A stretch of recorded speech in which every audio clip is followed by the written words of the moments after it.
எல்லா புகழும் இறைவனுக்கு. Welcome to Homeby world. இன்றைக்கி நம்ம பார்க்க போகிறது டேபிளில் வச்சுக்கக்கூடிய ஒரு சின்ன டஸ்ட்பின் தான்.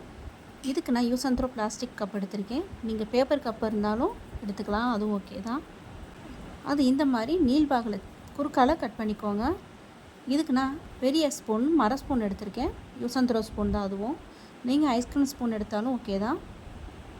இது இந்த மாதிரி கட் பண்ணிக்கோங்க. ப்ளஸ் மாதிரி ஒட்டிக்கணும். இதை நான் எப்படி பண்ணுறேங்கிறத கவனமாக ஸ்கிப் பண்ணாமல் பாருங்கள். ரொம்ப ஈஸியான வேலை தான். நமக்கு டேபிளில் வைக்கிறதுக்கு ரொம்ப நீட்டாக இருக்கும். இப்போது ஒரு கப், அதாவது முழு கப்புக்குள்ளே வைக்கிறதுக்காக இந்த மாதிரி ஒரு கப்பை திரும்ப கட் பண்ணிக்கலாம். அது இந்த மாதிரி இருக்கும். அது நல்லா உள்ளே செட் ஆகிற மாதிரி இருக்கணும், லூஸாகவும் இருக்கணும். இப்போ நான் மூடிக்காக இந்த அட்டையை ரவுண்டாக கட் பண்ணிக்கிறேன். நீங்கள் கட் பண்ண அந்த பீஸ் வச்சு நீங்கள் ரவுண்ட் பண்ணிக்கலாம். அப்போ மூடி நமக்கு பர்ஃபெக்டாக வரும்.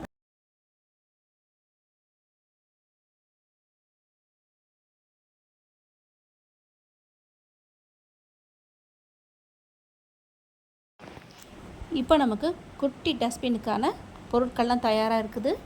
இதை எப்படி செட் பண்ணலான்னு பார்க்கலாம்.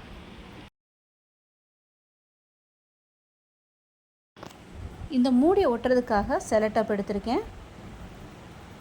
இதை மேல் பகுதியிலும் ஒட்டிக்கோங்க, அதுக்கப்புறம் மூடியை திறந்து உள் பகுதியிலையும் ஒட்டிக்கோங்க. அப்போ அது பிரிஞ்சு வராமல் டைட்டாக ஒட்டிக்கிறோம்.